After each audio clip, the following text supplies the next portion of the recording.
नमस्कार, मैं हूं आपके साथ आदर्श तिवारी। न्यूज स्टेट पर आप सभी का स्वागत है। आधे घंटे के इस बुलेटिन में आपको सियासत और आपके सरोकार से जुड़ी हर बड़ी खबर दिखाएंगे। बात मध्य प्रदेश की करेंगे, जहां विधानसभा चुनाव को देखते हुए बीजेपी कई फॉर्मूले पर काम कर रही है। एक तरफ फॉर्मूला 36 के तहत चुनिंदा सीटों पर फोकस किया जा रहा है, तो दूसरी तरफ 65 और 70 के फॉर्मूले के जरिए उम्र दराज नेताओं की स्क्रूटनी की तैयारी है। इसके साथ ही गुजरात और कर्नाटक वाला मॉडल मध्य प्रदेश चुनाव में भी लागू करने की तैयारी है। बीजेपी की इन तमाम रणनीतियों पर खास रिपोर्ट दिखाएंगे। साथ ही बात छत्तीसगढ़ की करेंगे, जहां कोरोना अब खतरे की घंटी बजाने लगा है।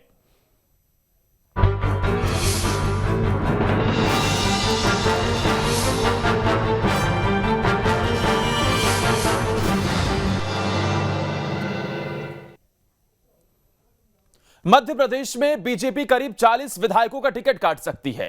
कहा जा रहा है कि सर्वे में इन विधायकों की रिपोर्ट ठीक नहीं है, लिहाजा पार्टी रिस्क लेना नहीं चाहती है। हालांकि यह फैसला लेना उतना आसान भी नहीं है। क्यों और कैसे, इस रिपोर्ट में आप देखिए।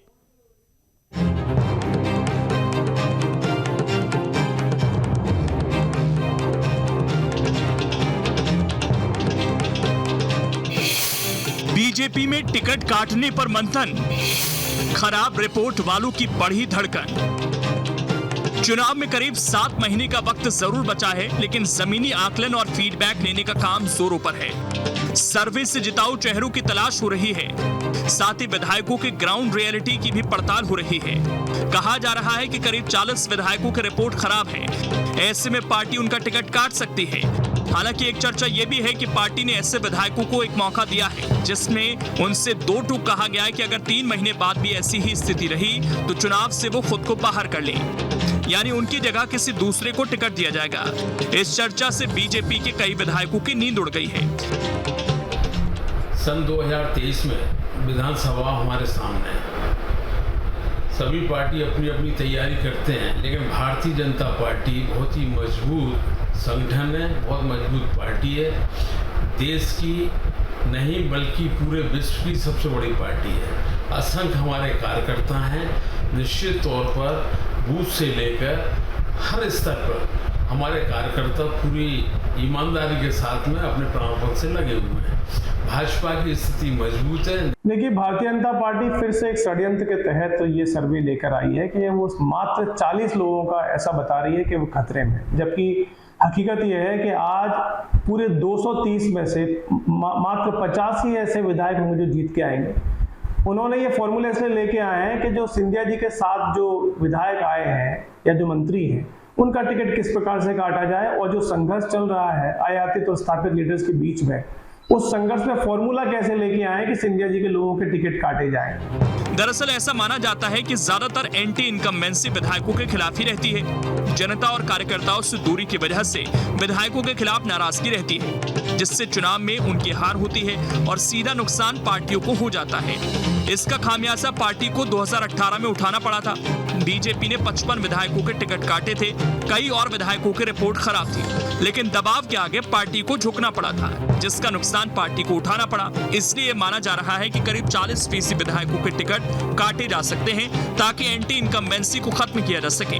भले ही भारतीय जनता पार्टी कड़े निर्णय लेने में सक्षम पार्टी मानी जाती है, लेकिन मध्य प्रदेश के मामले में उसकी स्थिति कुछ अलग होती है, क्योंकि ये वो राज्य है जहां पर पार्टी की स्थापना से लोग जुड़े हैं और प्रदेश के साथ साथ देश की राजनीति में अपना प्रमुख महत्व रखते हैं। ऐसे में भले ही कुछ लीडर्स की या विधायकों की स्थिति खराब हो, उनके टिकट काटना भारतीय जनता पार्टी के लिए भारी पड़ सकता है। बीजेपी वैसे भी ये फॉर्मूला गुजरात में लागू कर चुकी है। इसका उससे बेहतर रिजल्ट भी मिला था, इसलिए अब इसे मध्य प्रदेश में भी लागू करने की योजना बन रही है। हालांकि इसमें चुनौतियां भी कम नहीं, क्योंकि नए चेहरों को लाने से भीतरघात की भी आशंका है। ऐसे में अगर सभी समीकरणों को ध्यान में रखे बिना नए चेहरे वाला फॉर्मूला आया तो नुकसान भी हो सकता है। मध्य प्रदेश में विधानसभा चुनाव से पहले बीजेपी में कुछ ज़्यादा ही चिंता दिखाई दे रही है, क्योंकि जिस तरह की सर्वे रिपोर्ट आ रही है उसमें कई विधायकों की हारने की आशंका जताई जा रही है। लगभग 40 ऐसे विधायक हैं जिनकी रिपोर्ट नकारात्मक आ रही है और पार्टी इनके टिकट काट सकती है। भारतीय जनता पार्टी में जिस तरह का संगठन में विवाद और गुटबाजी देखी जा रही है, उससे पार्टी कहीं ना कहीं चिंता में है। ज्योतिरादित्य सिंधिया के आने के बाद एक तो उनके समर्थक और बीजेपी का मूल कार्यकर्ता अपने आप में अब आगे बढ़ने की कोशिश में जुटा है और यही वजह भाजपा को नुकसान पहुंचा सकती है।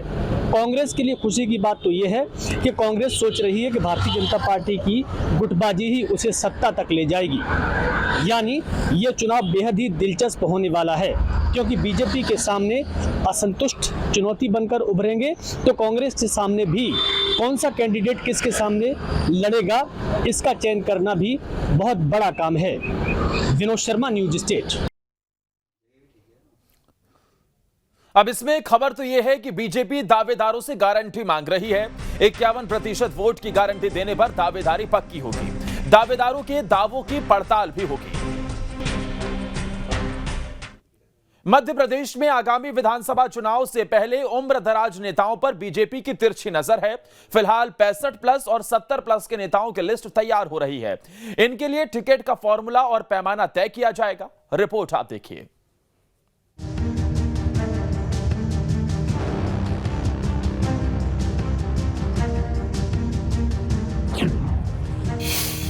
उम्रदराज नेताओं पर नजर, चुनाव में मुश्किल होगी डगर।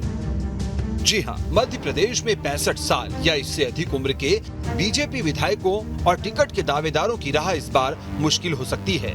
केंद्र से मिले संकेतों के बाद उम्रदराज नेताओं की सूची तैयार हो रही है, जिसमें ये बताया जाएगा कि 2023 के चुनाव में इनका संबंधित सीट या आसपास कितना प्रभाव होगा। यदि परिवर्तन की संभावना बनती है तो समीकरण क्या बनेगी। जानकारी के मुताबिक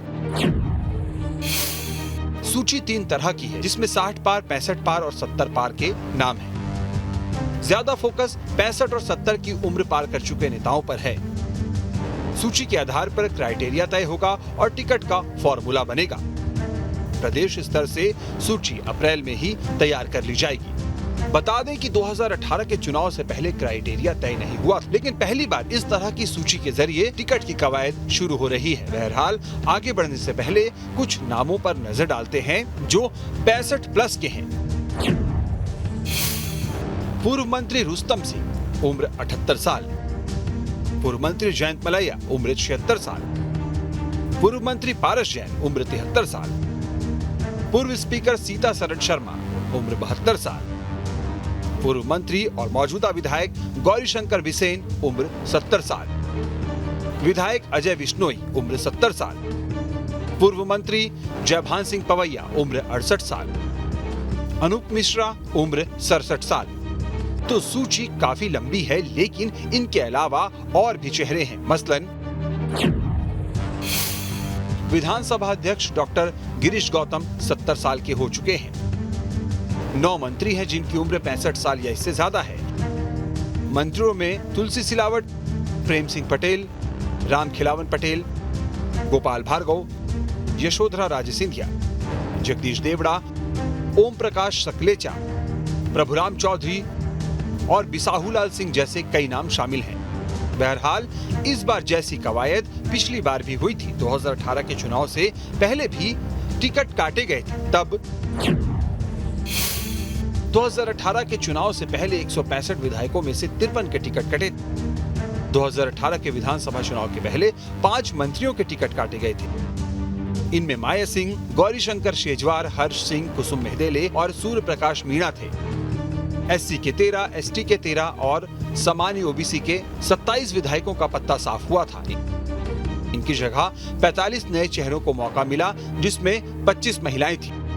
इस बार मध्य प्रदेश में बीजेपी विधायकों की संख्या 127 है। पार्टी सूत्र कह रहे हैं कि कर्नाटक में 50-50% के करीब विधायकों के टिकट कटे हैं। गुजरात में भी काफी परिवर्तन हुआ था। यही संभावनाएं मध्य प्रदेश में भी बन रही हैं। हालांकि बीजेपी में पहले भी 70+ के फॉर्मूले को लेकर काफी चर्चा हुई थी, लेकिन चुनाव के वक्त बात आई गई हो गई थी और अब जब 65+ की बात हो रही है तो इस पर काम करना पार्टी के लिए कम चुनौतीपूर्ण नहीं होगा। भारतीय जनता पार्टी संगठन ये तय करता है कि किस कार्यकर्ता को क्या दायित्व देना है। मध्य प्रदेश का नेतृत्व और केंद्रीय नेतृत्व मिलकर आने वाले समय में विधानसभा में किसको उम्मीदवार बनाया जाएगा ये तय करेगा। कई जगहों पे जो बातें लिखी जा रही हैं, जो हो रही हैं, उसके बारे में अभी इस तरह का कोई मंथन पार्टी में नहीं हो रहा है। मुझे लगता है कि संगठन लगातार इस पर नज़र रखता है कि क्या कौन सा कार्यकर्ता कहाँ पे ज़्यादा उपयोगी होगा, किसकी कहाँ आवश्यकता है, उसके बाद उसके बारे में निर्णय लिया जाता है। संघ ने जो सर्वे करवाया इसमें स्थिति इनकी बहुत ज़्यादा ख़राब है, इसलिए जो है ये इस तरह की बातें करते हैं। और जहाँ तक जो आप टिकट की बात कर रहे हैं, टिकट में तो क्या जितने भी जो है ज्योतिराज सिंधिया के साथ जो गए थे तो उनको जो है उनके टिकट काटने का बहाना खोज रहे हैं। इसलिए जो है आपस में भारतीय जनता पार्टी में द्वंद्व मचा हुआ है कि जो है सब लोग जो है अभी हमारे दिग्विजय सिंह और सब लोग सूट सिलवा के बैठ चुके हैं, लेकिन स्थिति बहुत ख़राब है। इसलिए जो है किसी भी तरीके से ये चाह रहे हैं कि सिंधिया के जो मंत्री हैं, विधायक हैं, उनके टिकट काट के अपने लोगों को दें। ये तो बहाना है, उम्र का बहाना है। मध्य प्रदेश में कांग्रेस की अगुवाई कर रहे कमलनाथ और दिग्विजय की उम्र पर बीजेपी आए दिन सवाल उठाती रहती है, लेकिन बीजेपी में भी एज फैक्टर एक बड़ी चुनौती है।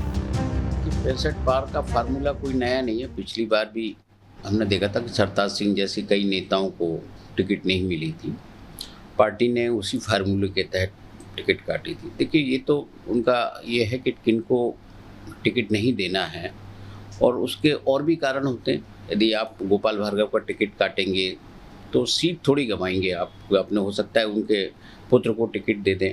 तो पार्टी जो है एक वैकल्पिक जीत का रास्ता तो तलाश करती है, इसी के तहत वो टिकट वितरण करेगी। और कई जगह हो सकता है कि टिकट नए आदमी को दिया जाए जो संगठन जिसको महत्व दे रहा हो। तो ये जो फार्मूला है पुराना ही फार्मूला है। इस फार्मूले के तहत पार्टी कई राज्यों में इसका प्रयोग कर चुकी है। कर्नाटक में भी अभी ताज़ा प्रयोग उन्होंने किया है। चाहे गुजरात विधानसभा चुनाव रहा हो या अब कर्नाटक में होने जा रहा चुनाव, दोनों ही जगहों पर बड़ी संख्या में टिकट काटे गए हैं। यही वजह है कि गुजरात और कर्नाटक मॉडल की एमपी में पहुंचने की अटकलें तेज हैं। एंटी इनकम्बेंसी को देखते हुए बीजेपी आलाकमान भी कोई जोखिम लेने को तैयार नहीं दिख रहा।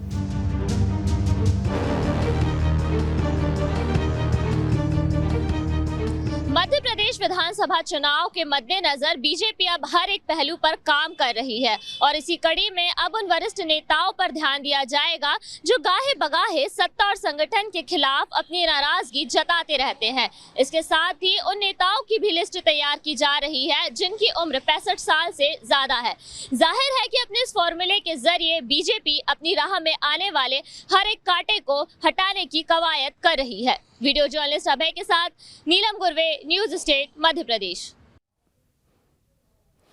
तो खबर तो यह है कि बीजेपी आलाकमान की उम्रदराज नेताओं पर तिरछी नजर है। इसके लिए 3 तरह की सूची तैयार की गई है, जिसमें 60 पार, 65 पार और 70 पार वाले नेताओं के नाम हैं। ज्यादा फोकस 65 और 70 की उम्र पार कर चुके नेताओं पर है।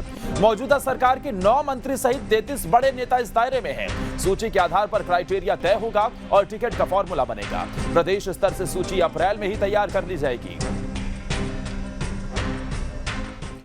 मध्य प्रदेश में बीजेपी 36 सीटों के लिए अलग प्लान तैयार कर रही है। आखिर ये सीटें कौन कौन सी हैं और इनके लिए अलग रणनीति क्यों जरूरत पड़ी है, जानने के लिए रिपोर्ट आप देखिए।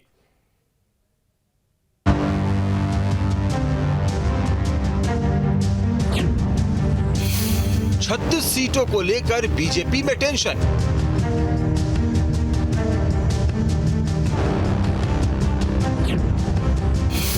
जीत के लिए अलग प्लान पर मंथन।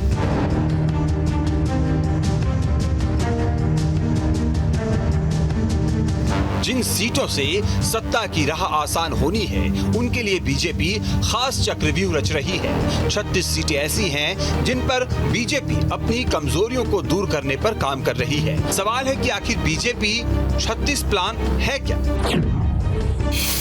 तो दरअसल ये वो सीटें हैं जहां बीजेपी जीत नहीं पाती। पार्टी ने 103 सीटें चिन्हित की हैं। इसमें से 36 सीटों पर सबसे ज्यादा जोर है। सत्ता मिलने पर भी 36 सीटों पर बीजेपी नहीं जीत पाती।